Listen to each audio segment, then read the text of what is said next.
So, we are halfway through The Acolyte. We have 4 out of the 8 episodes, and I think it's unanimously agreed that The Acolyte is not very good. I think most people would agree the 3rd episode is definitely the worst. But I think The Acolyte suffers most from just some bad writing decisions, and also just the cast really not doing it any favors with the interviews. So while watching the first few episodes of The Acolyte, I have to say it's kind of disappointing, to be honest, especially the 3rd episode, because a whole lot of nothing happens there and the writing is still not very good. The ideas are decent, but the execution and keeping in mind just the lore of Star Wars is not, it's not very good. It's not very good.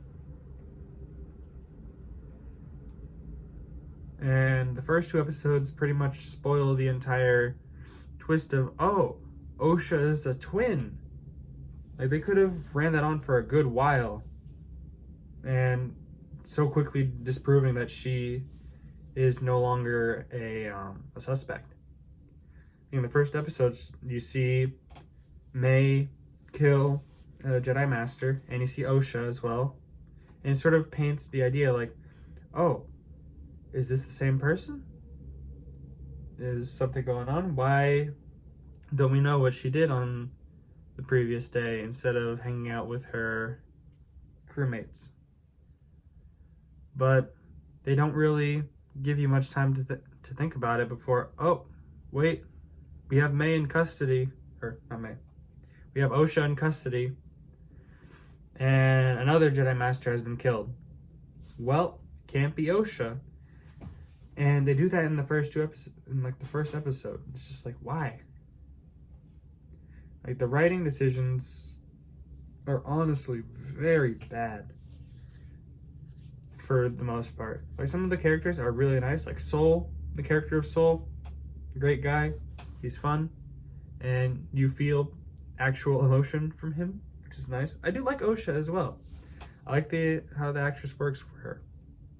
I also like Jecki and even Cord. Cord can be a little bit of a jerk at times and a little stuck up, but he's pretty good. And Jecki's just funny. She's a very snarky, like, young girl. And it's like they have the pieces, and even the action. The action can be really good. Like, writing reasons aside, the bar fight is pretty good. Though how May ends up killing the first Jedi Master is a little give or take, but they have so many good elements that could have been made better, but the writing just blows everything up, more or less. And then we have in the 3rd episode as well, I think a lot of the issues come in on the 3rd episode. With May just saying, I'm gonna kill you, to Osha. And now having the 4th episode, May's just like, Osha's actually alive. That changes everything. I can be good, or something like that.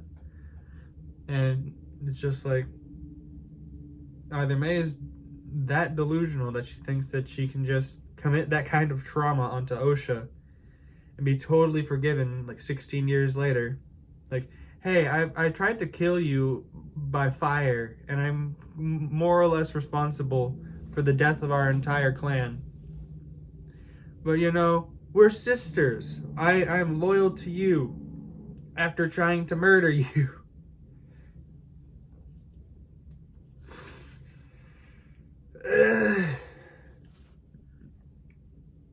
Like, I can understand, but I can understand what they're going for. Because I love writing and details. It's kind of ruined some media for me because I start predicting things. Because I start to compare it to other bits of media that I've consumed before, like just recognizing tropes. And I can see all the tropes they're going for. Like, even with the 4th episode, Like May is deciding to turn over a new leaf. And I started thinking, oh, well, there's no way she's just going to be able to get away with that so easily. So what happens? Master Kalnaka is dead. The really cool looking Wookiee Jedi that we don't even get to see how he dies. He's just dead with lightsaber wounds. And then you realize, oh wait, the Master's here. Which, I guess for like a normie audience who doesn't really overthink things like I do, that would work better. But it also just it's a decent twist, at least. It's a decent twist to come up for a normie audience. And then May is suddenly in a bad situation because now it's just like, oh, there's a third Jedi dead now. That's kind of bad. And now she's basically surrounded by the Jedi while she's inside of Kalnaka's spaceship hut. She's like, oh no, what do I do? What do I do? And that, I'll be honest, I did like that scene. It is a well-written scene. However, looking at the overarching story, we have a bit of a problem because May has 4 Jedi to kill, and now she's down 3 of them, which just leaves Master Soul. So, we are halfway through the show, and Soul is the last one that needs to die. Like, even the pacing's not that great. I really want to like this show. I really do. And I do like some aspects of it, but I can't warrant saying, like, I like this show. Like, I've seen a lot of people comparing it to the Book of Boba Fett to see which one's worse, and a lot of people are saying the Acolyte is worse. And to be honest, I have to agree for the most part. Like, overall, like, even if you remove the Mandalorian episodes, the Book of Boba Fett is not terrible. It's badly executed, but it still has some good points. Like, Tamora Morrison on the speeder bike, just going, like a bantha. Like he's trying to communicate with them. It's so funny. I wish I did more with the Tuskens in that show. But anyways, that's a different conversation. But I think that the Acolyte needed more time in the oven to bake. And that it should have had a little bit more, I want to say, constructive criticism in the creation process, at least with the writing.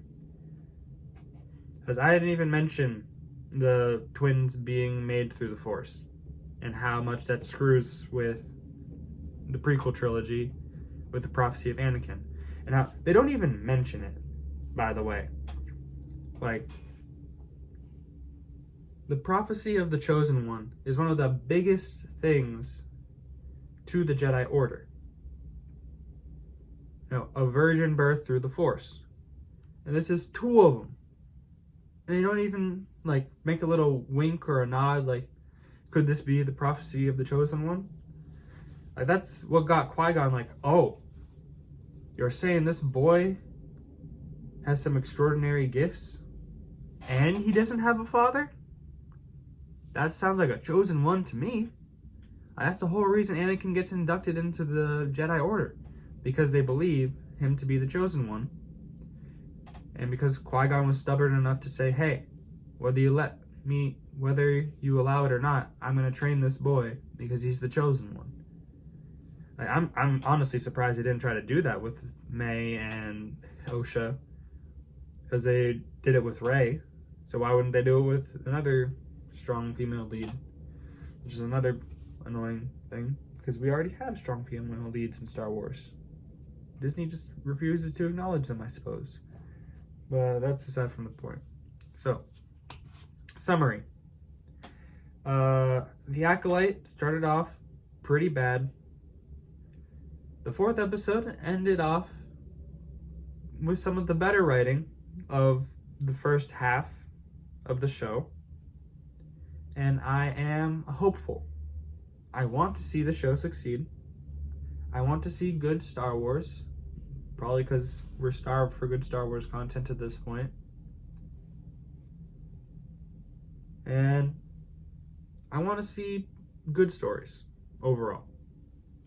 I could care less about diversity and all that jargon, because when a story is well written, the diversity just shows up. You don't need to force somebody into something or try to, I did not mean to make the pun. You don't need to like make the show diversity first and then everything else. You can make a really good story and implement wonderful diversity, like Star Wars. Princess Leia is a strong, independent woman who knows how to use a gun and is directing the guys while they're running around in the Death Star. She's telling them the way to go, and they're following. They're not arguing like, oh, you're a woman, why are we letting you in the lead? She takes the lead, and they follow her lead. And that's awesome. And I love that. And I want to see more of that. Not specifically like more Princess Leia or characters like Princess Leia. I want to see more well-written characters in well-written situations. So, I'm wishing you the best, Disney. You have 4 episodes left. Like, I think a little over 2 hours of content to try and win people over. You're not doing so hot right now. But I wish you the best. And hopefully once episode 8 comes out and I have another video to make, I will be more positive and I won't be depressed about the state of Star Wars. Anyways, that's it. Hope you enjoyed the video. Let me know what you guys think in the comments about the Acolyte or Disney Star Wars in general, what you're hoping to see in the next 4 episodes, or if you've just left the show behind entirely. That's going to be it for me. See ya.